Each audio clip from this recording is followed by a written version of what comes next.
आजादी के बाद टाटा बिरला की जोड़ी अक्सर एक साथ इस्तेमाल की जाती थी, जिसका मतलब होता था सफलता और बेशुमार दौलत। लेकिन गौर करने वाली बात यह भी है कि ये बिजनेस ग्रुप सिर्फ पैसा ही नहीं कमाए, बल्कि देश की खोखली हो चुकी अर्थव्यवस्था को सुधारने के लिए भी काम किए। हिंदुस्तान की ग्रोथ स्टोरी टाटा बिरला के बिना पॉसिबल नहीं था, और यही वजह है कि आज पैसों के मामले में भले ही अंबानी और अडानी ग्रुप जैसी कंपनीज इनसे आगे निकल जाए, लेकिन आम लोगों के दिलों में टाटा और बिरला ग्रुप की इज्जत हमेशा सबसे ऊपर ही रहेगी। बिरला ग्रुप का बिजनेस भले ही एक इंसान ने शुरू किया, लेकिन उसे आगे बढ़ाने में परिवार के सभी उत्तराधिकारियों की दिन रात की कड़ी मेहनत शामिल है। असल में बिरला ग्रुप हमारे देश के सबसे पुराने औद्योगिक घरानों में से एक है, जिनकी रगों में व्यापार के अलावा देशभक्ति और मानवता का भी भाव है। हालांकि जहां आदित्य बिरला और कुमार मंगलम बिरला जैसे बिजनेसमैन ने बिरला ग्रुप को एक नई ऊंचाई पर पहुंचाया है, वहीं परिवार के कुछ सदस्यों का बिजनेस उस लेवल तक सफल नहीं हो सका। अब चाहे हिंदुस्तान मोटर्स की अम्बेसडर कार हो, जिसने सालों तक अपने देश की सड़कों पर राज किया, या फिर आजादी के पहले यूको बैंक की शुरुआत,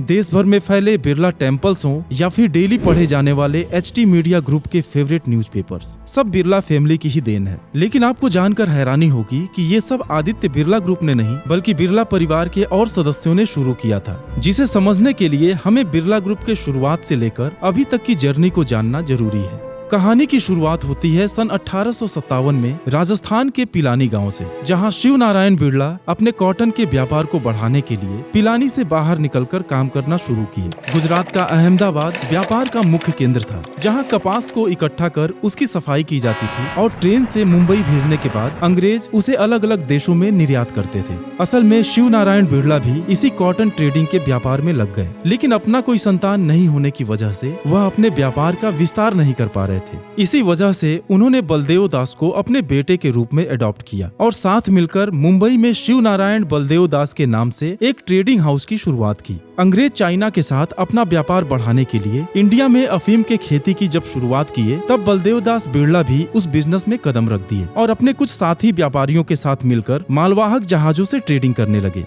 धीरे धीरे व्यापार में अच्छा मुनाफा होने लगा और इससे इकट्ठा हुआ पैसा ही बिरला के आगे के बिजनेस का आधार बना। बलदेव दास बिरला के 4 बेटे हुए, जुगल किशोर, आर.डी. बिरला, जी.डी. बिरला और ब्रजमोहन बिरला। और अपने बड़े बेटे के जन्म के बाद ही सन 1887 में वह कलकत्ता जाकर बलदेव दास जुगल किशोर के नाम से बिजनेस का विस्तार किए। हालांकि अंग्रेजों के साथ भी उनका तालमेल काफी अच्छा रहा, जिसकी वजह से अंग्रेजों ने बलदेव दास को राय बहादुर के टाइटल से नवाजा था। बिरला का बिजनेस अहमदाबाद, मुंबई और कलकत्ता में स्टैब्लिश करने के बाद सन 1920 में बलदेव दास बेटों को अपना बिजनेस सौंपकर बनारस चले गए और अपना ध्यान धार्मिक और सामाजिक कार्यों में फोकस करने लगे। उन्होंने कई धर्मशालाओं और मंदिरों का भी निर्माण कराया, जिसमें दिल्ली का लक्ष्मी नारायण मंदिर भी शामिल है, जो आज बिरला टेम्पल के नाम से जाना जाता है। और इस मंदिर का उद्घाटन सन 1939 में स्वयं महात्मा गांधी ने किया था। आइए अब जानते हैं बिरला परिवार के नेक्स्ट जनरेशन के बारे में।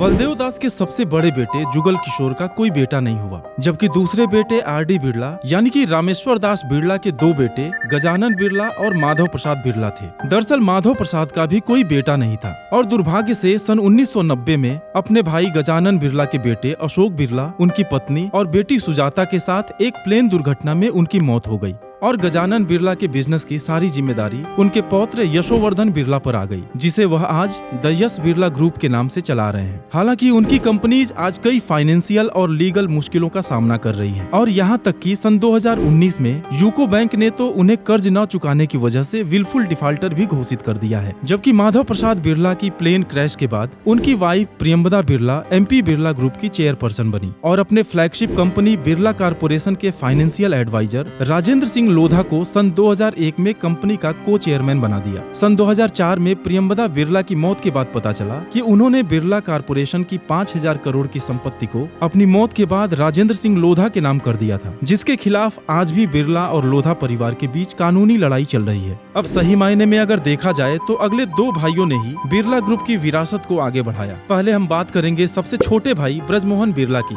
जिन्होंने शिक्षा को बहुत महत्व दिया और उनके बेटे गंगा प्रसाद बिरला परिवार के पहले ग्रेजुएट बने और इसके साथ ही बिरला इंस्टीट्यूट ऑफ टेक्नोलॉजी यानी बीट्स पिलानी और कलकत्ता मेडिकल रिसर्च इंस्टीट्यूट जैसे कई फेमस संस्थाओं की भी नींव रखी। गंगा प्रसाद ने अपना कैरियर बिरला ग्रुप की फ्लैगशिप कंपनी हिंदुस्तान मोटर्स से शुरू करने के बाद हैदराबाद इंडस्ट्रीज लिमिटेड की शुरुआत की और बिरला परिवार की परंपरा को आगे बढ़ाते हुए उन्होंने हैदराबाद, जयपुर और भोपाल में बिरला टेम्पल का निर्माण कराया। लेकिन सन 1981 में दूसरा हार्ट अटैक आने के बाद उन्होंने बिजनेस की जिम्मेदारी अपने बेटे चंद्रकांत बिरला को सौंप दिया। आज सीके बिरला ग्रुप के नाम से HIL, नेशनल इंजीनियरिंग इंडस्ट्रीज, एवीटेक, नियोसिम, ओरिएंट सीमेंट और ओरिएंट पेपर एंड इंडस्ट्रीज जैसी बड़ी कंपनीज की बागडोर चंद्रकांत बिरला के हाथ में है। और यही नहीं, सीके बिरला ग्रुप कई सोशल और अंडर प्रिविलेज्ड कम्युनिटी के जीवन में सुधार के लिए भी काम करती है। और अब हम जानेंगे बलदेव दास बिरला के बेटे GD बिरला यानी कि घनश्याम दास बिरला के बारे में, जो अपने चारों भाइयों में सबसे ज्यादा सफल रहे। हाई स्कूल की पढ़ाई के बाद ही अपने पिता की मदद के लिए वो कलकत्ता चले गए और बिजनेस के तौर तरीके सीखने लगे।